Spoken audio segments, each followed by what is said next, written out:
Welcome to our look at Wittersham Road on the Kent, East and Sussex Railway and its history with World War II. Wittersham Road original station was originally cleared by the British Railway, but for the reopening in 1978 the railway provided a station platform using coping stones from Heathfield station in Sussex. The platform footpath is flanked by railings retrieved from Cranbrook, another station on Stevens Railways. The station nameboard also originated from Cranbrook.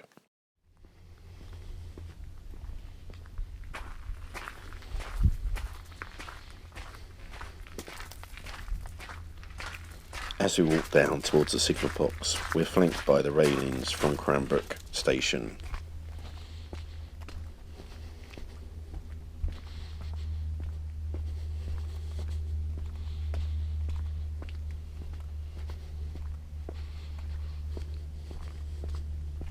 The signal box is a Saxby and Farmer Type 5 box from Deal Junction.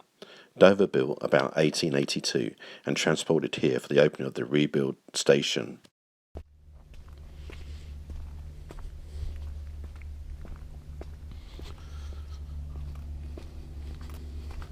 The station building is set to right angles to the line and closely resembles the original, but came from the Cambrian Railways at Porth in West Wales, where it had been since the 1890s.